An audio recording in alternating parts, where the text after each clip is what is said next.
Hello and welcome to the Fandom Track here at Continual. Behind this mask, I'm your host, Gail Z. Martin, masking in the common space in the house so that I don't get my husband sick with this too. So you're just going to have to remember what I look like from previous panels. But we're going to be talking about Buffy Season 3, and we have a wonderful lineup of guests to do that. But before we get started, let's let those guests introduce themselves, starting with Ginny. Hi, I'm Gini Koch. I write the Alien Catherine Kitty Cat series for dog books. I also write under a variety of other pen names and in all lengths and genres, and I'm a big Buffy fan. Awesome. Carole? Hi, I'm Carole Stokes. I have been a Buffy fan since the inception. And as Ellis Colton, I am an MM romance writer. Very good. Lee? Hi, I'm Lee Martindale. I'm a short story writer. I edit anthologies. I have a press called Harphaven Publishing. And I was a little late coming into Buffy. I think it was like season 4. I caught up as quickly as I could. You can blame Atlanta fandom for it. Okay.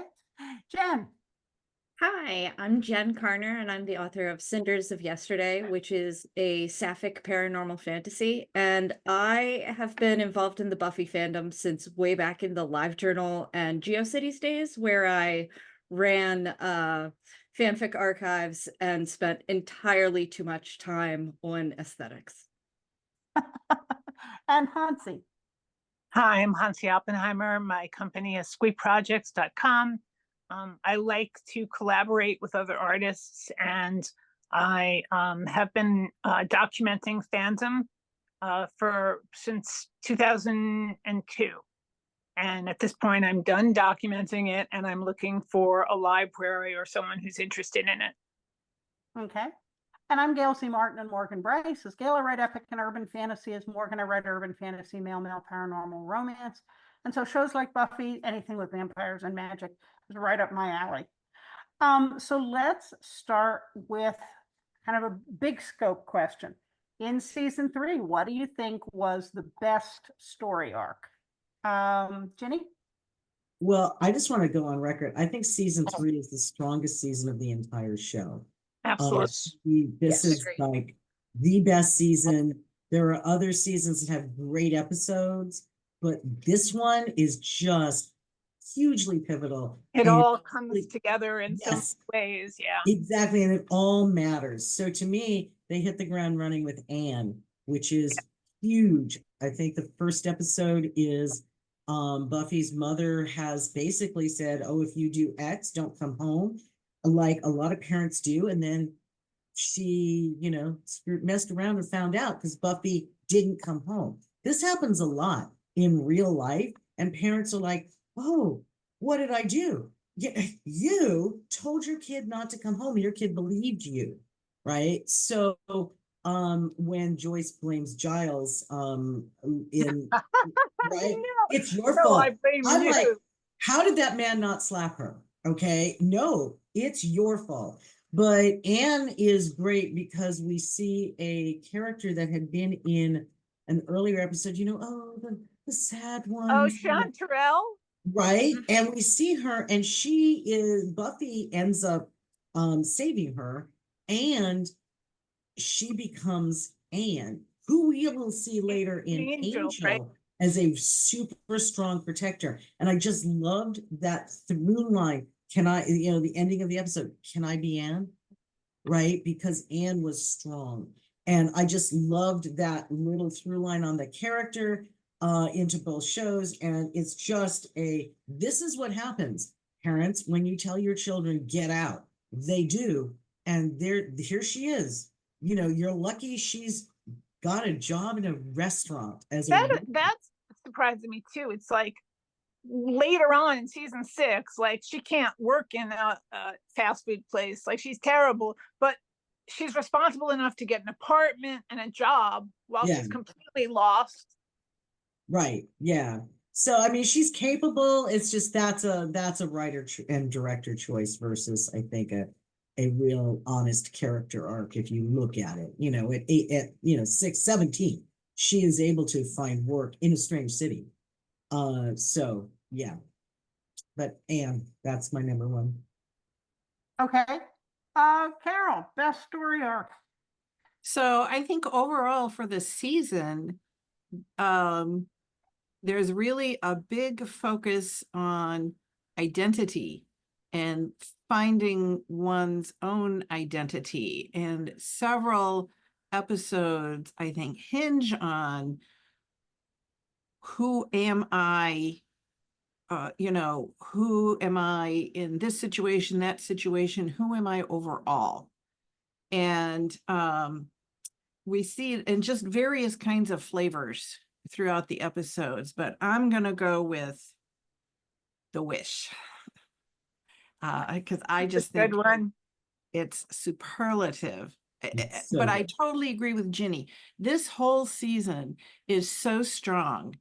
Like even the ones that are maybe not quite as strong are still like really, really good.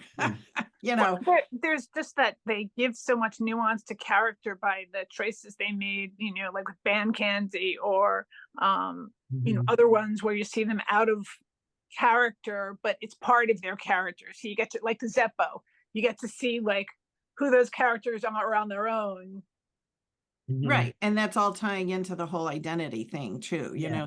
Your true identity, your perceived identity, how you portray yourself identity. So in The Wish, we have Cordelia trying to reach the top of the social pinnacle again after being Xander's girlfriend and being cast down from that pinnacle.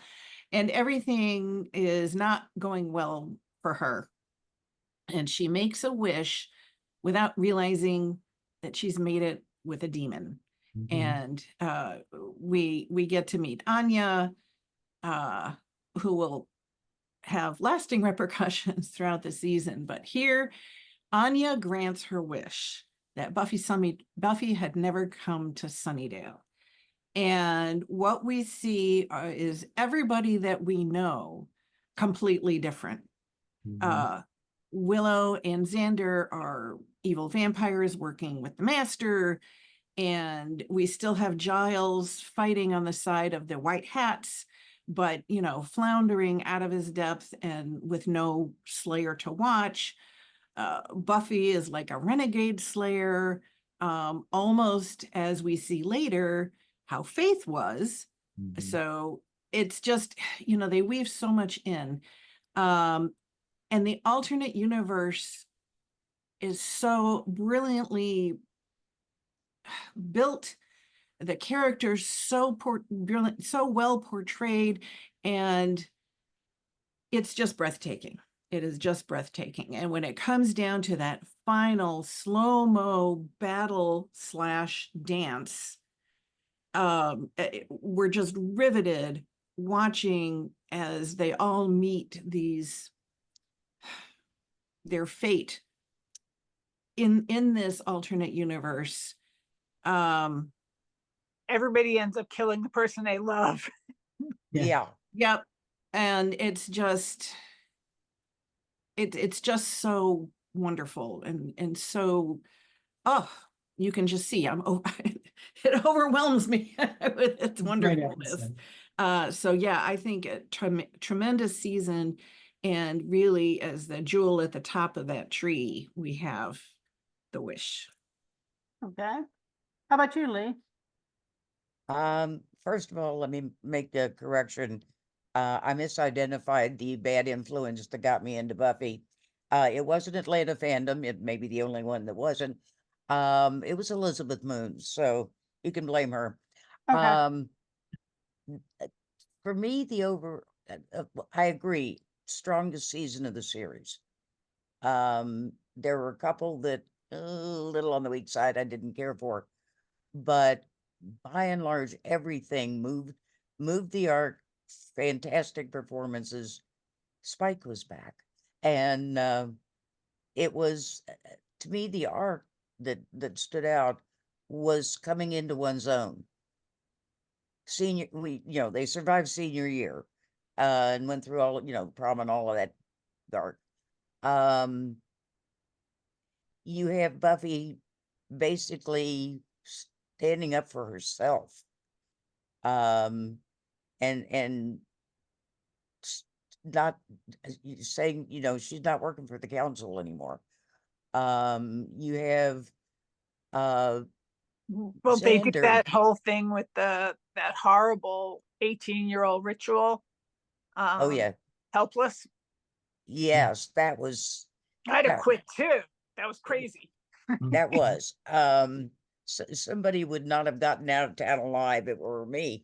But it was to me, everything built, some of the steps were smaller, but everything built into the coming into one's own, culminating with graduation.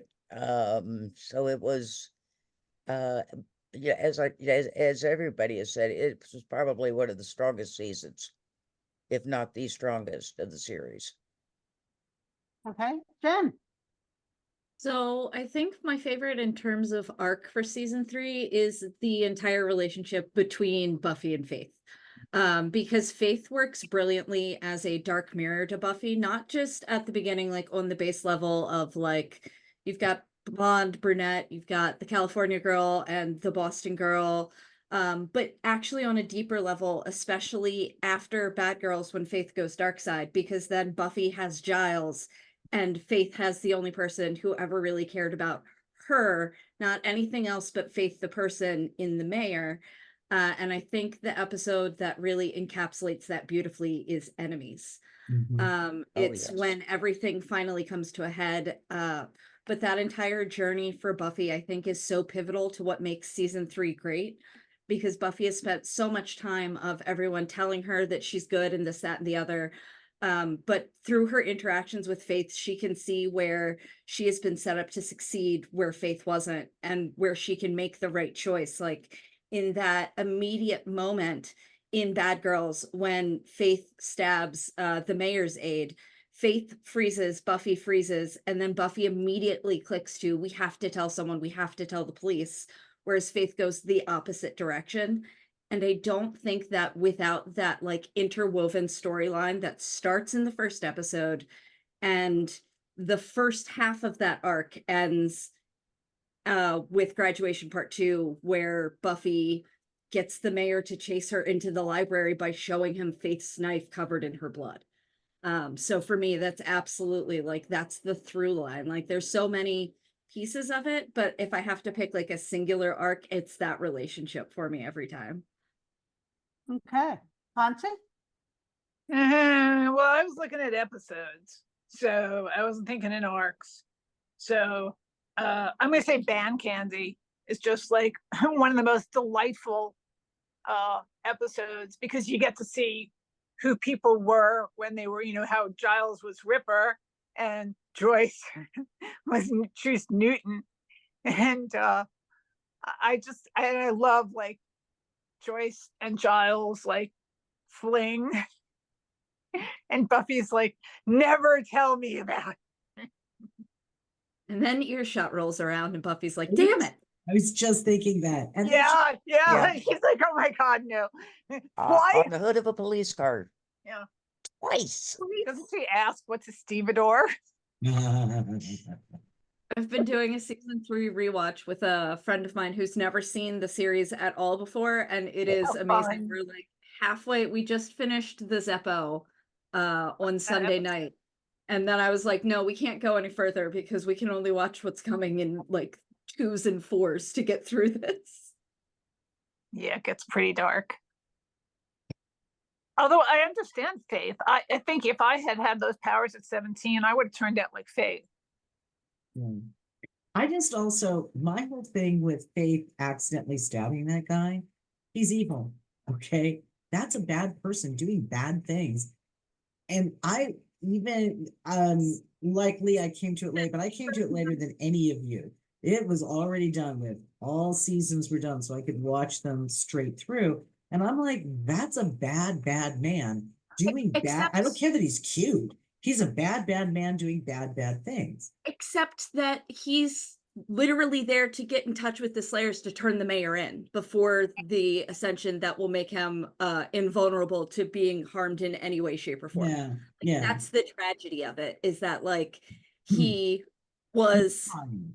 a was poor fine. kid who got sucked into some stupid shit because he lived in Sunnydale of all places. And then You know, when I never felt bad for him. And I didn't, he had a choice to make, just like everybody else. And he chose evil. And then he's got his redemption's taken away. But since he intended, in the grand scheme of evil things, his intention was to help save the day. So his soul's okay.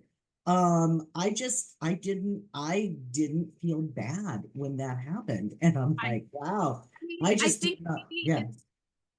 I think it might be because I've been doing a rewatch like in the last 2 weeks, but they Yeah. actually seed it all through season 3. Every time something gets into the mayor's office, it's him trying to do it without getting murdered by the immortal snake demon that's in his boss. Right, right. Just- So I can't feel sorry for him. You chose No. that boss. But, and You it's, gotta love the mayor, though. One of the greatest big bads he's ever. really evil. He's I feel evil. it's even less about who he is and more about that moment of choice, you know, where you're talking about with Faith and Buffy, because the cardinal rule is we don't kill humans. Right. We don't Right. kill humans. Doesn't then, I matter mean- if the human's good, bad, or indifferent. Even if the human deserves it. Yeah, right. We don't and then kill you see humans. like And the that's where entire- Yeah. Buffy, you know, Buffy's like, we've got to tell/atone, and Faith doesn't have that compunction. And that's just the line right there. We Right. don't Yeah, kill It's she humans. goes and makes a It's deal with Faith- evil, It's basically. Faith blaming Buffy. That's the real sin. Not that she did it, that she bore false witness, that she blamed I- Buffy. don't That- agree. So I totally see where you're coming from that, and I totally Mhm. I understand it, but Buffy had the tools to be able to deal with and process in that moment and know that no matter what happened, she had Giles on her side and she had her mom on her side. And Mhm. Faith had no one, and for Right. years had no one. And especially in the episodes that follow, like Faith is grappling with it. Faith is ready to turn herself in, and then the Watchers Council sends those trio of dogs after her. And Yeah. if that hadn't happened, it would have gone a very different way because Faith would have atoned once she had time to process it. I Mhm. don't think that it's a sin on Faith's part. I think it's a trauma response. And I think it was beautifully done to also show like the fact that like the way that Faith was isolated, she never could have become what she did for the mayor if she hadn't been completely isolated from the outside in. Right. But I don't care about trauma response when you lie and say somebody else did your crime. That's my problem. She spent her time trying to blame Buffy. That's what the killing was an accident. She didn't do it on purpose, right? It was an accident. But blaming somebody who ostensibly is your friend and who thinks she's your friend, that to me, I don't care what your reason is. That was wrong. I get blaming the people who sent the dogs after you. Absolutely. The council's crap. Okay. But blaming Buffy, oh, Buffy did this, not me. No, that's where Faith went wrong to me. It's a great show that can still get somebody worked up about it just many years after it's off the air. So kudos. Yeah. Yeah. So what would you say is we've talked about some of the best and the most pivotal episodes and story arcs. What would you say are the worst or the weakest episodes or story arcs or character arcs? Carol? Oh gosh, I wasn't ready for that. Right. Yay, it You're in wasn't the me. I had headlines. no idea. I was ready with one. Okay, Lee, go ahead. Okay, to me, the absolute worst, if I wasn't doing research for the panel, I would have skipped it, again, was Gingerbread. Oh yeah, that's painful. I hated that episode, and for so many reasons. Um, I low-key love Gingerbread, so I'm just over here laughing about like differences in sorry. I mean, everyone Um, has their own favorites. Like, it's totally fine. I just find it really funny that we've got like a great group of us that all have like very strong opinions about like where we're at in the fandom, and that's beautiful. Mhm. the main reason I dislike it, they did a nice handling of pulling the myth or the fairy tale and corrupting it and all. But it was how heavy-handedly they treated Joyce in this episode. Mhm. I mean, one news story incident, and suddenly she's Joan of Arc leading the townsfolk with pitchforks. Moo. I mean, I thought Uh, that was more because the demons were like influencing her. Yes. They kept talking to her. So I figured from the moment she saw those kids, what we weren't seeing was that they were constantly in her ear being creepy little weird child monsters. And I don't know whether it was the writing or my perception or what. I never saw that. Basically, what I saw was, oh, somebody who gets on a political uh Soapbox. bandwagon, Yeah. and How ironic. common Yeah. sense just goes out the window. You Mhm. notice I was careful there. You were very careful, tactful even. Thank you. Wait a minute, or who are we talking to? But yeah, it was, the actress was good, she carried it off. But that wasn't Joyce. It was just too heavy-handed. The solution was too pat. Mm. Usually we get a little more intricacy and detail and, something that isn't just, oh, well, okay, fine. A Monster of the Week episode. Yeah, a Monster of the Week episode. But I mean, we go straight to Vigilante Town. They're burning witches. Even Salem didn't burn witches. And there was this funny little bit about Amy suddenly develops a new Staring his form, cat. Mhm. but that was my least favorite. I also didn't like how, we never saw Willow's parents, and all of a sudden, this one episode, we get Willow's mom, Yeah. and she's horrible. And even being that she's influenced, she's still horrible. She is horrible. And know, she's horrible at to the Willow.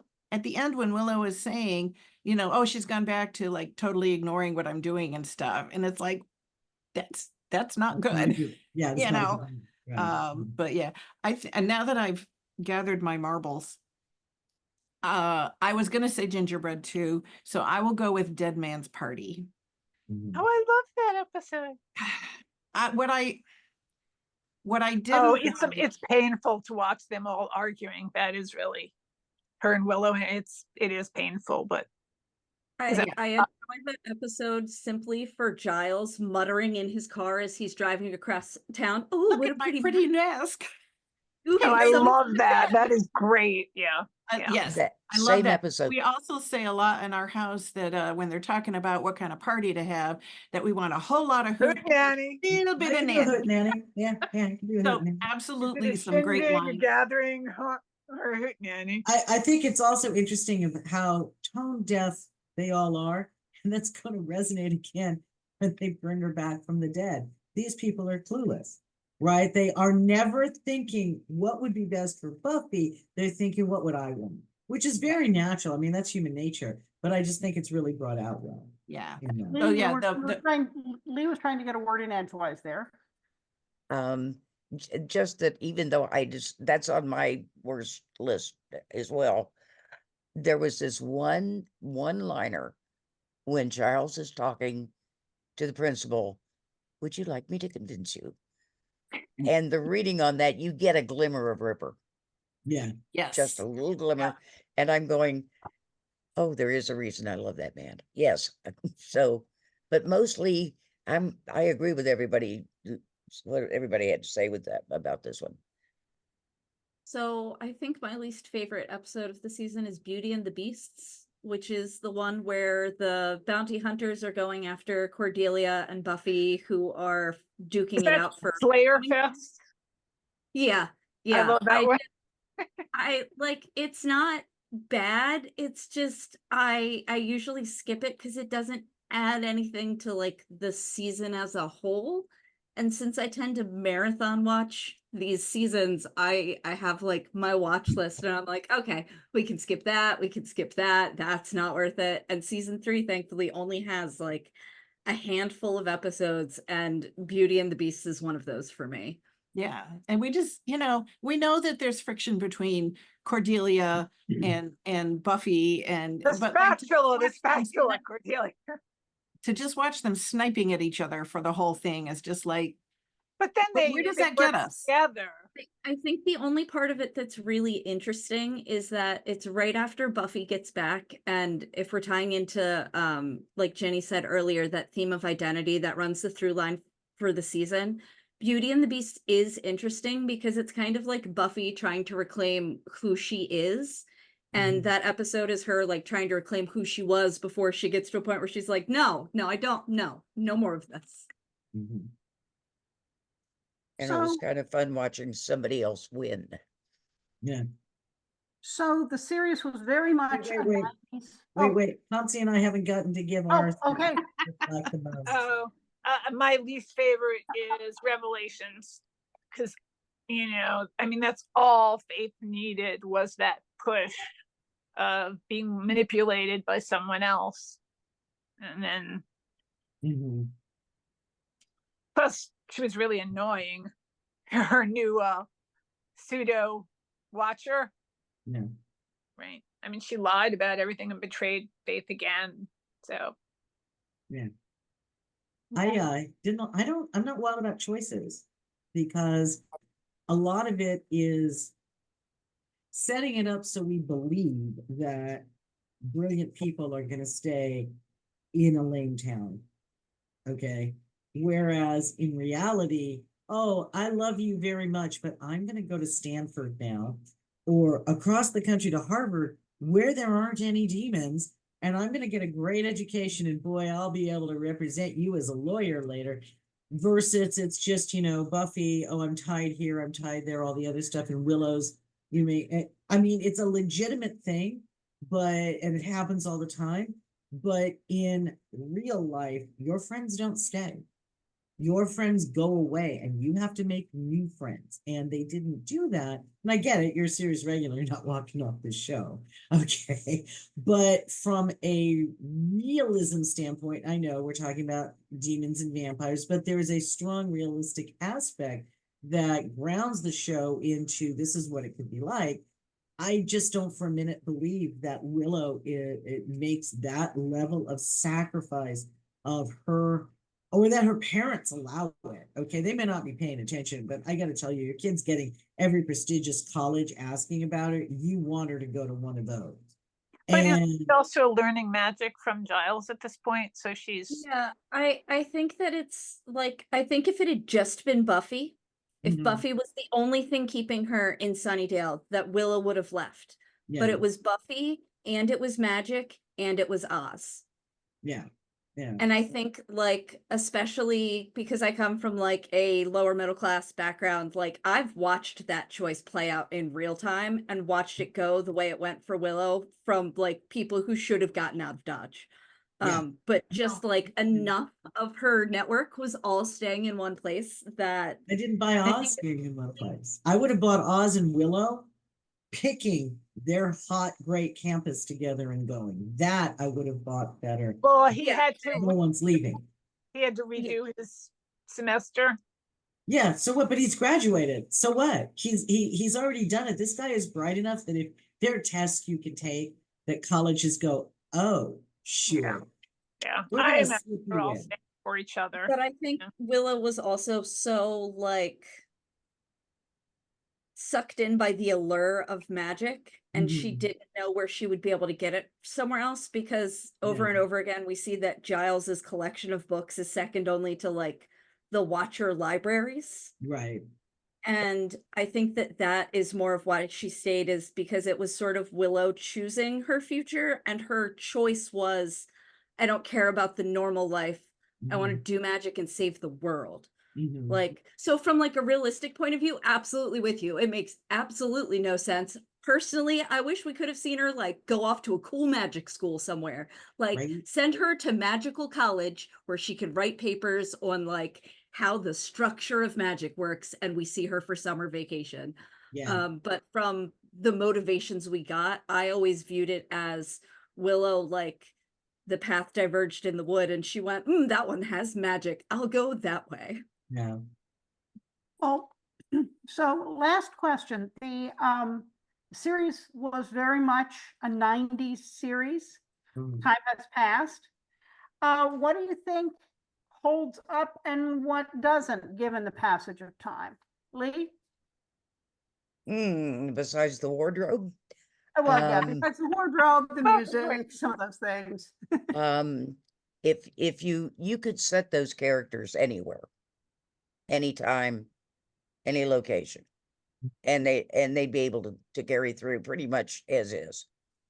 Most of what didn't jive was set dressing and visuals, that sort of thing. Wardrobe and hair and some of the slang. Oh, yeah, that's of the time, yeah. Yeah, but I mostly it stands out. Okay. Jen? I think that the biggest thing that doesn't stand up from the passage of time is Xander. Yeah. Yeah. There's a lot of super problematic stuff that Xander does constantly, like all the time, and he is the one glaring thing for me. Like I point it out all the time because I have been rewatching these shows for too many years, and I don't rewatch Angel because I don't think it holds up as well as Buffy does.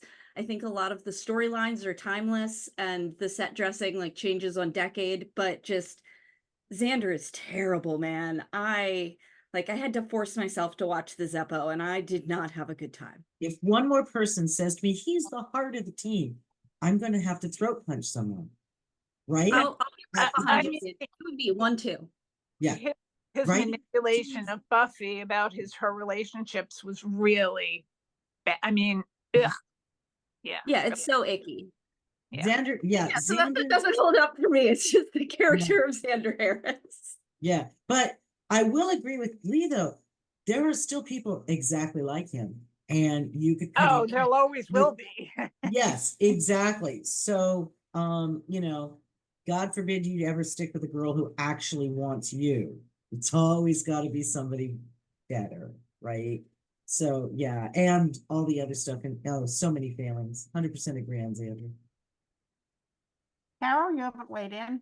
Well, I think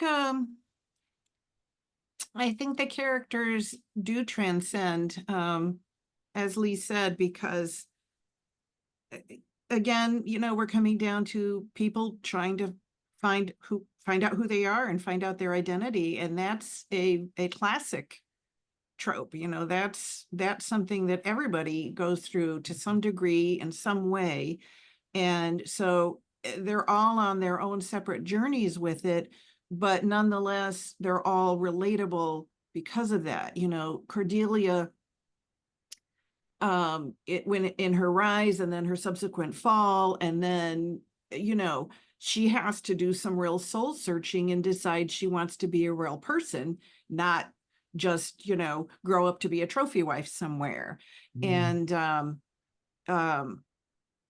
Willow wants to break out of, she's not just a nerd, and so for her it's the magic, but they all want to, they're all searching and they're all working to become themselves. And that's translatable across time. Yeah. And We like all- Lee said, it's the set dressing is hilarious, and we can watch the short skirts and the funny jewelry and that kind of It's all thing. coming back around. Don't kid yourself. Yeah. Oh, Not yeah. being cyclical. But even Buffy in the beginning is like, really, I want to meet a boy, and I want to date, and I want to do that stuff too. I'm not just a Slayer. But in the end, she's like, no, I've gotta be what I am, and I can't compromise. And so I'm not going to compromise simply to be with somebody. They're Yeah. going to have to be with me, not with them. And that's, that's terrific. That's like If and when there. she ever is with somebody, like, I mean, like she tells Angel, I'm cookies and I'm still baking, I'm not baked You yet. know, Yeah. So I think that makes it really easy to watch regardless of the amusing anachronisms. Yeah. Yeah, think like beat me it's classic if coming there's of an age. apocalypse. Yeah, but it's classic coming of age. This is why Yeah. why, I agree that you can set it anywhere. It's classic coming of age. Now we don't like how Xander was portrayed, but back then he's the heart, right? It's only society moving forward where you can go, actually, he's kind of the anus, but all right. Well, on that note, before we wrap up, let's give everybody a chance to briefly say where we can find you online. And if you have a new recent or upcoming book, please let us know. Ginny? Can I say one thing about the season? Quickly. Earshot solidified my love of Cordelia because she's the only honest person in the entire universe. I say it. Everybody else is lying except Cordelia, and I love that. I love But you. I can't have layers. Yeah, no, she never lied. She doesn't, and I love that in that character. So that was all I wanted to say. I had to give you a Okay. shout out for that. So, Okay. you can find me at GiniKoch.com. I'm on most of the socials, X, Twitter, Blue Sky, Pinterest, all over Facebook. My most recent release is by me writing as A.E. Stanton, Natural Born Outlaws, book 1 in the Legend of Belladonna. And coming up is the next first in a new mystery series by me and B.B. Bayless, coming from Ginger Blue Publishing, Something Wicked. So Very good. that releases in November. Carol? As Carol Stokes, I'm on Facebook. I'm in a lot of many continual panels. As Ellis Colton, all my social media links are on elliscolton.card.co. That's CARRD.co. And my third book and first paranormal romance will be coming out within the month, The Case of Thistledown House. Okay. Lee? I can be found on harphaven.net, which is my website with the bibliography and pointer to the e-store and all that good stuff. I'm on Facebook as Lee_Harphaven. And you can, I'm friends only right now, so drop me email and say, I just friended you, it's me. And on Twitter as well. So come talk to me. Okay. Jen? You can find me everywhere but Facebook at Articulate Dream.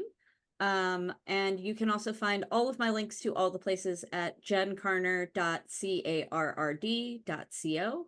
It has links to all of my socials as well as links to places to get my book, Cinders of Yesterday. And I'm super easy to find because I go by Jen and I have green hair. All right. Hansi? I'm Hansi Oppenheimer of Squee Projects. I'm currently working on trying to figure out how to archive 20 years of fandom footage. So I don't have anything currently coming out, but you can find all my TikToks. I make little videos all the time and post them on Instagram, and it's under Squee Projects, Instagram, Twitter, everything, Facebook. Okay. I'm pretty easy to find at gailzmartin.com, morganbryce.com. If you spell those right, you'll find me on all the major social medias. I run the Supernatural TFWNC group on Facebook, and I have 2 new books out in September, A Taste of Danger, which is in the Subpar Superhero series, and Midnight on the Midway, which is in the Carnival of Mysteries series, and both of those are multi-author shared world series. So there's a whole lot of books in those series, so come find us and have fun. Well, thank you so much for being here. This has been a blast. Love talking to everybody. Can't wait to get together again, but thank you so much for being here. And thanks to all of you for watching and listening. There will be more Buffy and more fandom coming up soon on Continual, so we'll see you online.